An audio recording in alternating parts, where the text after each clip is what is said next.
জি 24 ঘন্টায় Jack অলিভল studio থেকে আমি সব্যসাচী শুরু করছি ভোটের ভবিষ্যৎ।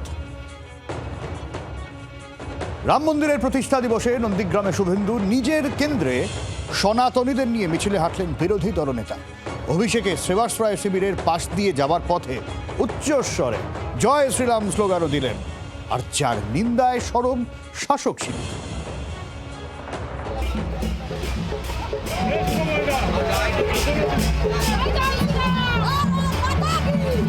নন্দীগ্রামের রাম অযোধ্যায় রাম মন্দিরের প্রতিষ্ঠা দিবস উপলক্ষে নিজের বিধানসভা কেন্দ্রে মিছিলে হাঁটলেন শুভেন্দু অধিকারী। বৃহস্পতিবার নন্দীগ্রামের সিদ্ধেশ্বর বাজার থেকে শুরু হয় মিছিল।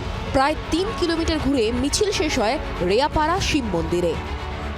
নন্দীগ্রামের হিন্দু সমাজ সনাতনীরা গত বছর থেকে এটা শুরু করেছে।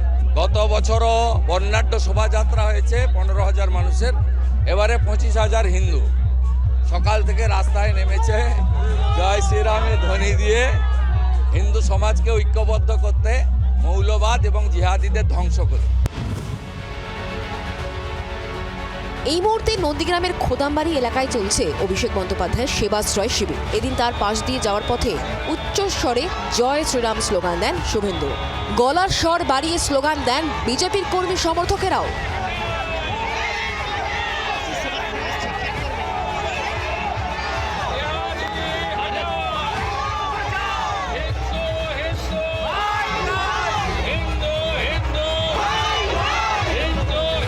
সেবাশ্রয় ক্যাম্পের কাছে পুলিশ মোতায়েন থাকায় কোনো অপ্রীতিকর ঘটনা ঘটেনি। র্যালি সিদ্ধেশ্বরী বাজারের দিকে বাজার থেকে অতিক্রান্ত করে 1 কিলোমিটার আসার পর যখন তৃণমূলের সেবাশ্রয় ক্যাম্প পাস করছিল, তখনই শুভেন্দু অধিকারী র্যালি থেকে জয় শ্রীরাম এবং সেখানে হিন্দু ভাই ভাই এই ধরনের সমস্ত স্লোগানকে যথেষ্ট জোরদার করেন।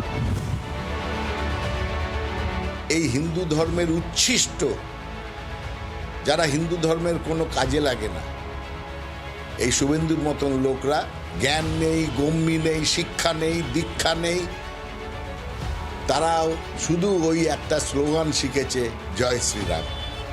যত এগুলো বলবেন তত বিচ্ছিন্ন হবেন। এদিন সুকান্ত মজুমদারের বালুরঘাটেও পালিত হলো রাম মন্দিরের প্রতিষ্ঠা দিবস। এদিন বালুরঘাট শহরে আত্রি নদীর ধারে বসে আঁকো প্রতিযোগিতার আয়োজন করা হয়। সকালে সেখানে যান কেন্দ্রীয় শিক্ষা প্রতিমন্ত্রী সুকান্ত মজুমদার।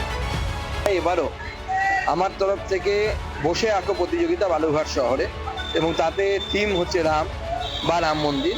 ঠিক এরপরে হবে হচ্ছে রাম সাজো প্রতিযোগিতা, এবং আত্রেয়ী নদীকে আমরা মা গঙ্গা রূপে, আত্রেয়ী যেভাবে মা গঙ্গার আরাধনা হয় সেভাবে বেনারস থেকে পুরোহিত মহাশয়রা আসেন, তারা আরতি করেন।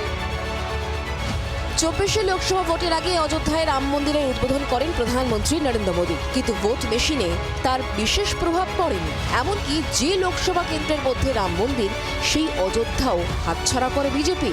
বাংলায় রাম নামে ভরসা রেখে কি ভোটের বৈতরণী পার করতে পারবে গেরুয়া শিবির? ক্যামেরায় শান্তনুর সঙ্গে কিরণ ও শ্রীকান্তর রিপোর্ট, জি 24 ঘন্টা।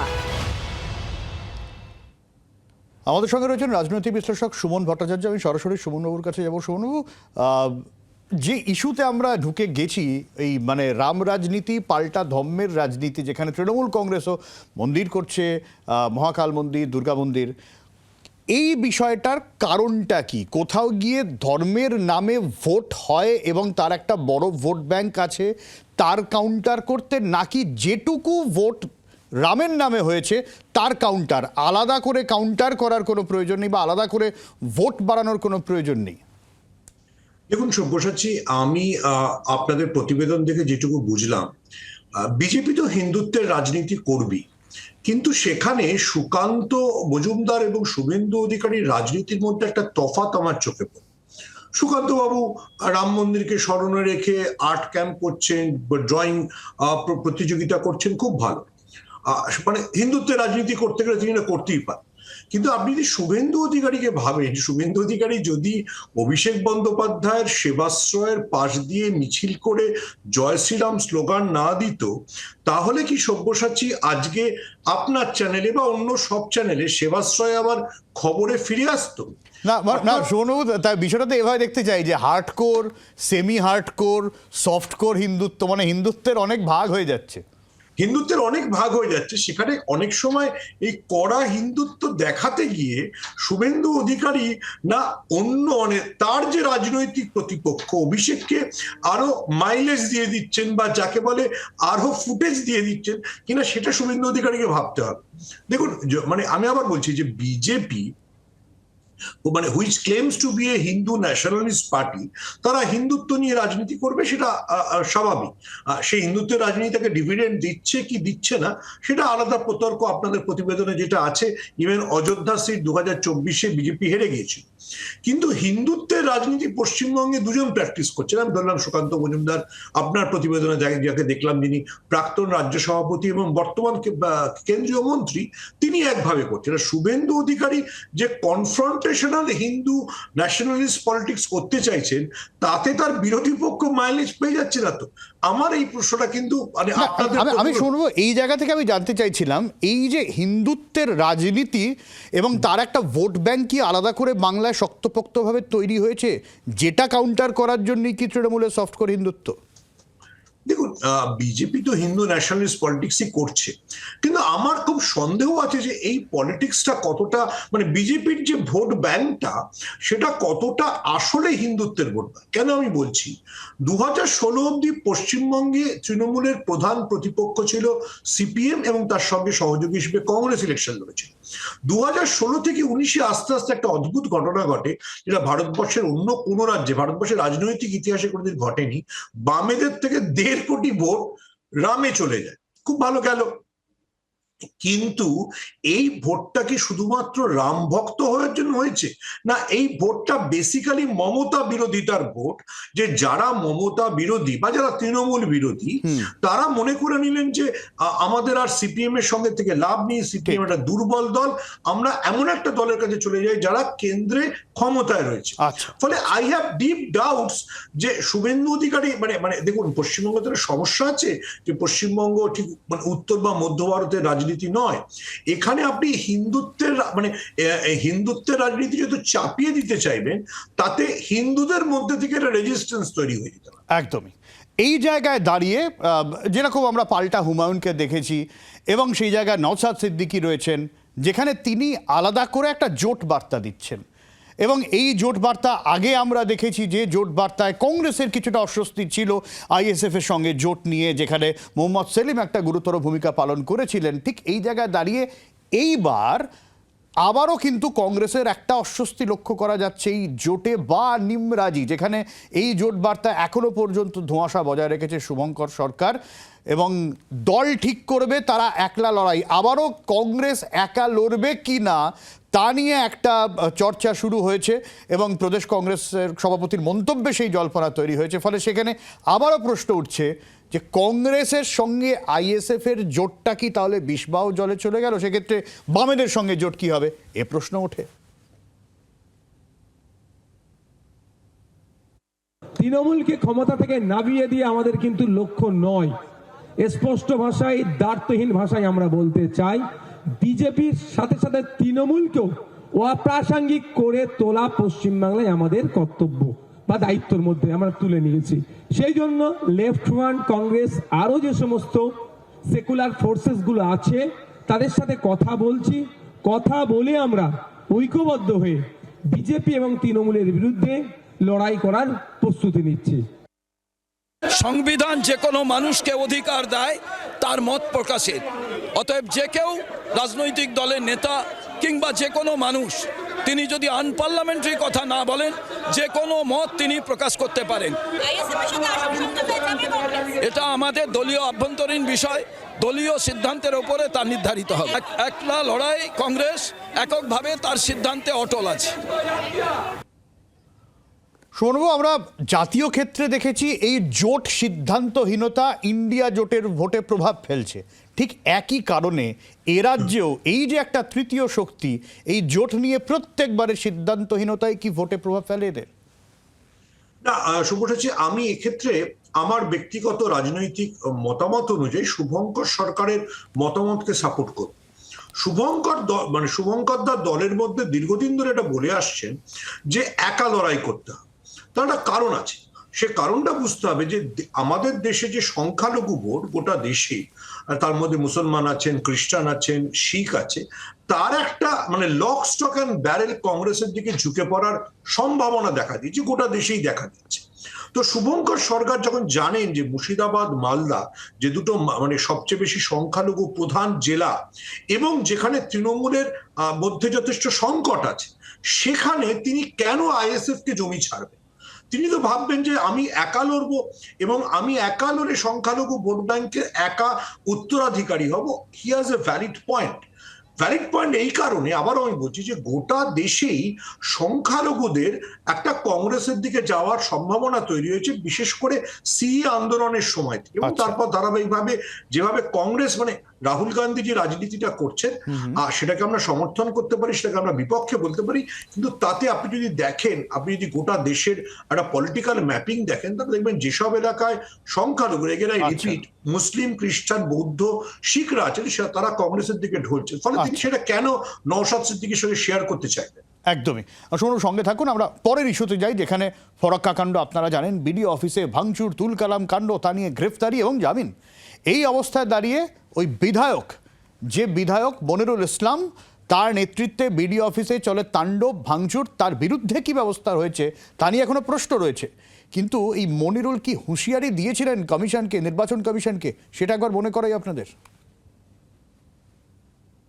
এই ঝান্ডা কমছি, ঝান্ডা চলবে না, লাঠিতে ভাঙতে হবে, লাঠিতে। কোমরকে ঢিলা করে দিতে হবে নির্বাচন কমিশনে। মানুষকে নিয়ে ছেলা চালানো করছো, আর তুমি নিরাপত্তা নিয়ে ঘেরাটোপের মধ্যে আছো না, তুমি আকাশে আছো, পাতাল থেকে ছেঁচড়ে বের করবো। একটার পর একটা গালে থাপ্পড় পড়ছে বিজেপি। একেবারে চড়া মাপের ধমকি পাল্টা বিজেপির। দেবজিৎ সরকার কি বলছেন এই নিয়ে, শোনাই। আমরা চাই মুখ্য নির্বাচন কমিশনার শ্রী জ্ঞানেশ কুমার আসুন, নিজে হেঁটে দেখুন কি হচ্ছে না হচ্ছে।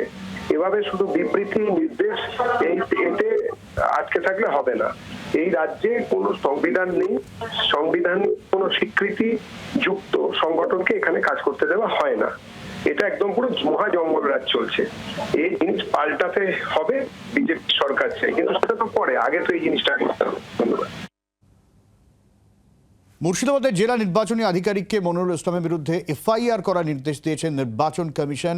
এই জায়গায় দাঁড়িয়ে সুমনবাবু, আমরা দেখেছি এই ঘটনায় যারা অভিযুক্ত তাদের জামিন হয়েছে, কিন্তু মনিরুল ইসলামের বিরুদ্ধে এখনো পর্যন্ত কোনো পদক্ষেপ নেওয়া হয়নি। প্রশ্ন তো উঠবেই, বাংলাতেও তাহলে একটা বাহুবলী কালচার তৈরি হচ্ছে নাকি? দেখুন, আমার মনে হয় মানে যতটুকু তৃণমূলের অ্যাটিটিউড দেখে মনে হচ্ছে বা তৃণমূলের বিভিন্ন এমএলএদের দেখে, তৃণমূল একটা কনফ্রন্টেশনাল মুডে আছে ইলেকশন কমিশনের সঙ্গে। ফলে তৃণমূল এই ধরনের মানে যারা কনফ্রন্ট করছেন, যারা একটু যাকে বলে আপনি যেটা বলছেন মানে ফরওয়ার্ড স্টেপিং এ খেলছেন, তাদের তৃণমূল এক ধরনের মদতই দিচ্ছে। অর্থাৎ মানে এই নির্বাচন কমিশনের বিরুদ্ধে তৃণমূলের সোকল টোনটা is little bit of aggressive, not little bit, এখন ক্রমশ মমতা বন্দ্যোপাধ্যায় সুর চড়াচ্ছেন। ফলে সেই অনুযায়ী তার দলের বিধায়ক, ব্লক নেতারাও ছুট চড়াচ্ছেন। আমি আপনাকে মনে করিয়ে দিই, অসিত মজুমদার হুগলির বিধায়ক, হি ওয়াজ দ্য ফার্স্ট পার্সন যিনি কিন্তু এই বিএলএদের ঢুকতে দিতে হবে এই দাবিতে হুগলির একটা জায়গায় তার শুনানি বন্ধ করে দিয়েছিলেন। So Trinamool has a attitude, মানে সেই অ্যাটিটিউডটার পলিটিক্যাল ডিভিডেন্ড তৃণমূল পাবে কিনা সেটা আমি জানি না, একদমই, কিন্তু তৃণমূল অ্যাগ্রেসিভ মোডে আছে। একদমই। অনেক ধন্যবাদ সোমবাবু। আমরা পরের খবরে চোখ রাখবো, যেখানে আমরা যে ইস্যুতে ছিলাম, যে মনিরুল ইসলামের খবরে যেখানে ছিলাম, এবং অন্যদিকে ইটাহার থেকে একটা খবর আসছে এসআইআর নিয়ে, যেখানে এসআইআর এর নোটিশ স্ত্রী পেয়েছেন এবং এই আতঙ্কে স্বামীর আত্মহত্যার অভিযোগ উঠছে। আর প্রতিবাদে রাস্তা অবরোধ করে এভাবেই বিক্ষোভ ইটাহারে, যেখানে সামিল হন বিধায়ক মোশাররফ হোসেনও। ফের শুনানি কেন্দ্রে তাণ্ডবের অভিযোগে পোস্ট করেন শুভেন্দু অধিকারী।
আর এনিটারের বিধায়ক মোশাররফ হোসেন কি বলছেন শুনুন।